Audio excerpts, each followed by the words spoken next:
he knew that he wanted some kind of a mountain-like structure, but he just didn't know exactly what it would be. He wasn't sure what would be striking enough, and so he sent a location scout out to look, at least one. And this location scout who was in that area, he was apparently by himself, and he said that he was, I've got some quotes written down here by him. He said that he was driving through this kind of grassy wilderness area, and then he emerged, and whoa, there it was. And he said, the shock of it. It looks like something manufactured. We just like the shape of it, and then we found out it has this great spiritual value. Solitude is amazing. Images don't do it justice. So he said that, he got Spielberg to go out there, and Spielberg was like, yep, this is it. It was literally just based upon the power of seeing this thing.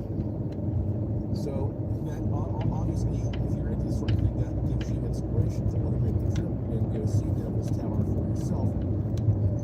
Especially now that you know that it really was considered a blessed place, I suppose, by the Native Americans, and it still is to this day. In fact, people are encouraged not to climb up there. I was reading something about this that you might find interesting. How that, let's see here, today, okay, so there are people who want to go there and climb, of course. And it says here, the tower is sacred to several Plains tribes, including the Lakota, Cheyenne, and Kiowa. Because of this, many Native American leaders objected to climbers ascending the mountain, considering this to be a desecration. The climbers argued that they had a right to climb the tower, since it is on federal land. A compromise was eventually reached with a voluntary climbing ban during the month of June, when the tribes are conducting ceremonies around the monument. Climbers are asked, but not required, to stay off the tower in June. And according to a PBS documentary about this, approximately 85% of climbers honor the ban and voluntarily choose not to climb the tower during the month of June. However, several climbers, along with such and such foundations, sued the Park Service, claiming an inappropriate government entanglement with religion. So there is a controversy about the spiritual designation, as well as the federal monument designation of Devil's Tower to this day. But there's nothing to indicate that there's anything evil about it, right? Despite this very memorable name. Now, when I look at this, and I realize, all right, this is a work of fiction, even though there's a lot of truth in that movie. And we can see that more and more if we look back now at some of the things the movie was based on. But is there something valid about this concept that certain places on Earth may be vortexes, for lack of a better word, that do attract UFOs? That because that we humans see something like that, and we find it so amazing looking, it would make sense that UFOs would do the same thing. They would want to come and check it out just as tourists, but perhaps there is an energy around it as well that can be physically tapped into if you're using some kind of exotic alien technology. And this reminds me of the work that was done by Paige Bryant. Paige Bryant was a woman who lived in Samaria, Arizona, I want to say back in the probably late 80s and 1990s.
it's a movie story, and but it applies also, believe it or not, to a question that I was recently asked about manifestation tips and transforming energy into matter and physical form and all that. I'm Joshua P. Warren, and you're listening to Strange Things on the iHeartRadio and Coast to Coast AM Paranormal Podcast Network, and I will be back after these important messages.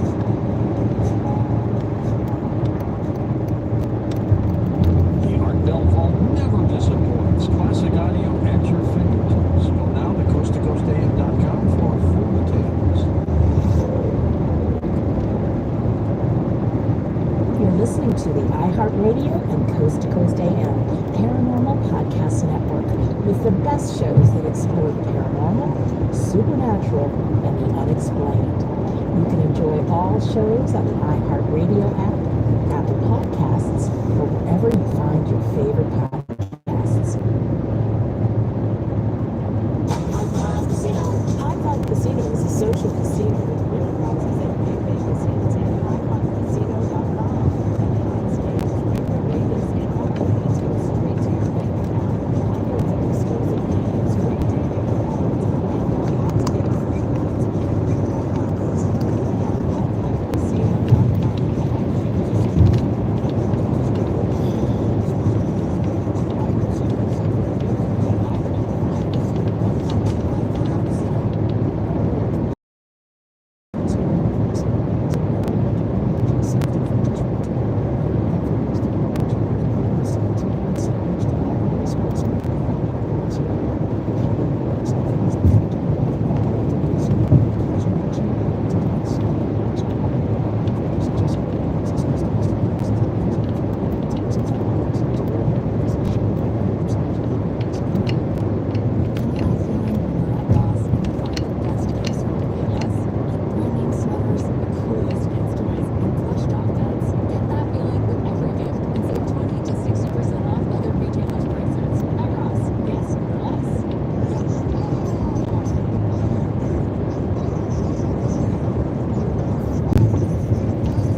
to someone the other day who is new to manifestation work, and the person asked me,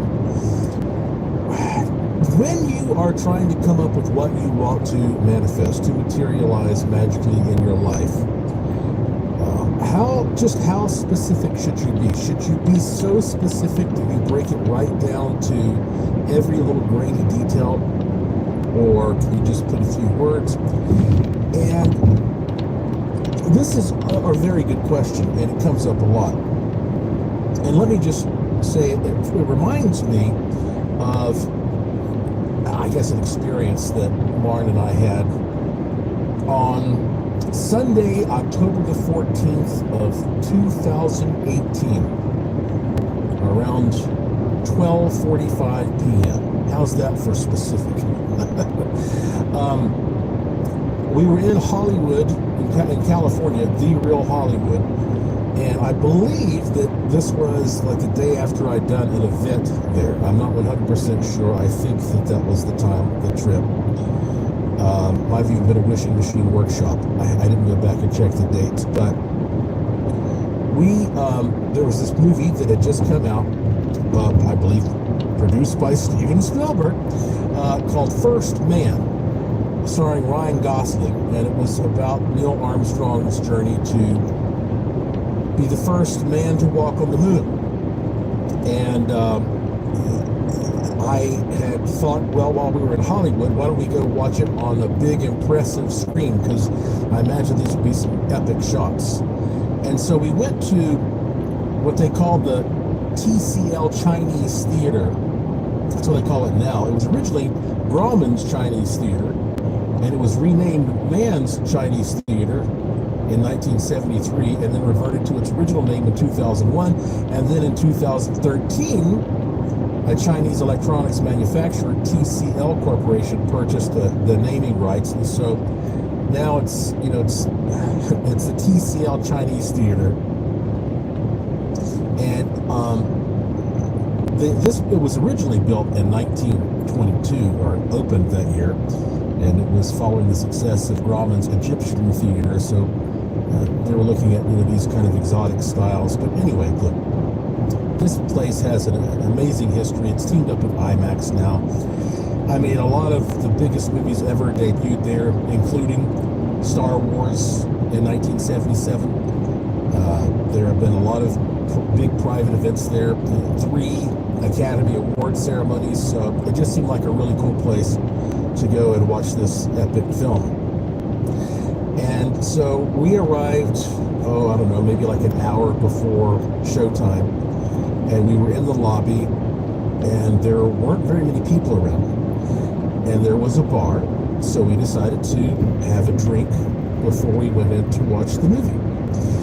And since we were the only people at the bar, we started having a pretty interesting conversation with the bartender, and she had worked there for a long time. And knowing that it has this reputation, I said to the bartender at some point, well, have you ever had any run-ins with celebrities here? And she goes, oh yeah, all the time. And she started telling us stories, and somehow or other, I probably asked her about like what certain celebrities drink or whatever, and I think she was the one who actually brought up Harrison Ford. Now, Harrison Ford, of course, he's famous for a lot of reasons. One of them is being very healthy. He's, I guess, in his 80s now, and he looks like he's just as healthy as ever. I mean, I think he says all he eats is bland stuff like fish and vegetables, and then he exercises his butt off every day. But I do know, I think I've read that he has a scotch that he likes occasionally. But anyway, he was there for some kind of a premiere, and she was serving drinks at this special VIP area for the big celebrities. And so he kind of grumbles a little bit like, and then she says, well, we've got beer and wine and he goes, okay, I'll take a glass with just this much beer in it. And he shows with his fingers maybe like, maybe 2 inches of beer. He says, I'll have a glass with this much beer in it. She goes, okay. So she pours him the glass and she hands it to him, and he goes, I told you just this much. That's way too much beer. And he's just really gruff and unhappy that she has poured a little too much beer in this glass. I don't know if he was joking or not. It's one of those things, like, I've always enjoyed his movies so much, I never want to meet him, because what if he said something that hit me the wrong way. But anyhow, the point is, she said to me, rich people are very specific. I've noticed that rich people are very specific with what they want. And I thought that's an interesting point, coming from someone like her who's around not just rich people, but people who have these giant egos and who also are part of the manifestation business. I mean, what are movies other than a collective manifestation? Taking ideas and turning them into this experience. And so you might look at that and say, well, hey, if people like him are very, very specific, then that's a good thing. But on the other hand, I tend to believe that there needs to be some greater consideration. Let me explain. In my book, Use the Force, A Jedi's Guide to Law of Attraction, which you can read for free if you go to my website, joshuapwarren.com, there's a section, and it's called Specific, but Not Too Specific. And this applies to any kind of technique that you're using to try to manifest something. Let me just read this little portion for you.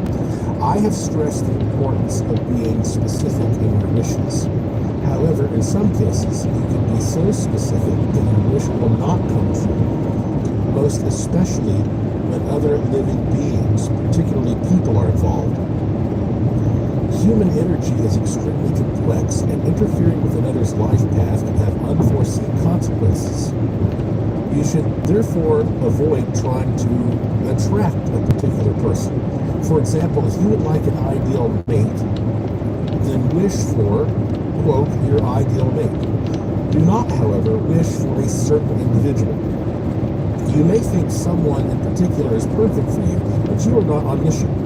The universe is always a much better judge of what is suited to you and what will satisfy your needs. It is helpful to think of childhood crushes. Maybe at a certain age you felt someone would be your dream partner, and then 10 years later you look back with an experienced eye to see this person was not right at all for you. Furthermore, being too specific also applies to some inanimate objects as well. If I want an Aston Martin car, I should be able to manifest that. If I want an Aston Martin DB5, that may be slightly more difficult to manifest.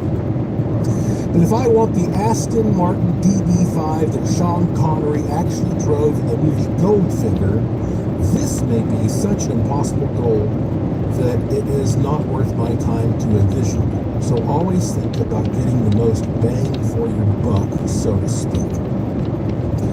So as you can see, there's not really a hard and fast rule there. You just have to consider that the less specific you are, the more likely you are to get what you want in some cases. And then the more specific you are, the more likely you are in some cases. But I think that's something that you just have to take on a case-by-case basis and figure out with practice and experience and trial and error. But I don't know how helpful that was, but it certainly made me think of it when I got that question. And but getting back to the movie thing that we're talking about in general, at my house, we've recently been watching a lot of the old 3D movies. You can get them on DVD, but they have the red and blue anaglyph, I believe they're called, and you wear the red and blue glasses, and we have Creature from the Black Lagoon and Jaws and all this kind of stuff that you can watch in 3D, and it's kind of like being back in that, I I didn't live in the 1950s, and it's similar to that feeling, I guess. A lot of these movies that we would consider schlock, and I was just thinking about that word schlock. Where does that word schlock comes from? Turns out it's a Yiddish word, and well, it comes from this Yiddish word, S-H-L-A-K, which means junk or junkie. But if you're interested in just getting some of these old like DVDs that have the red blue thing that you can watch with the glasses, there's a very cool website called DVDRparty.com. I'm not being paid to promote this, but it's just something that you might enjoy if you like the stuff that I like. DVDRparty.com, and they provide just tons of these over 3D movies like that, including some stuff that, some stuff that is, let me just put it this way, there's a lot of schlock, okay? But I miss the days when people made movies like that. Not everything needs to have some serious social agenda. When we come back, I want to tell you something about what's happening with TV right now, including something that happened with Jason Sirachi, and also I have a little bit of, sad news. I'm Joshua P. Warren, and you're listening to Strange Things on the iHeartRadio and Coast to Coast AM Paranormal Podcast Network, and I will be right back. The internet is an extraordinary resource that links our children to a world of information, experiences, and ideas. It can also expose them to risk. Teach your children the basic safety rules of the virtual world. Our children are everything. Do everything for them.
Moto is a social casino. No purchase necessary. Void where prohibited. Play responsibly. Conditions apply. See website for details. The holidays are officially here at the Home Depot, which means it's time to deck the halls and your home with festive cheer. If you're on the hunt for the perfect tree, we've got you covered. Explore our huge assortment of trees in all shapes, sizes, and styles. Designed to fit any holiday vibe and every holiday budget, like the Jackson Noble Fir. It's not only super easy to assemble, but it also comes pre-lit with 1,200 color-changing bulbs and multiple lighting functions. Or maybe the flocked Starry Light Fraser Fir is more your style. With over 1,900 pre-lit memory wire branches that hold their shape, this tree's ready to shine right out of the box. Whether it's trees, wreaths, or twinkle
But Jason did an excellent job. I was very impressed with the way he presented his case. And it should be on Discovery Plus if you can access that.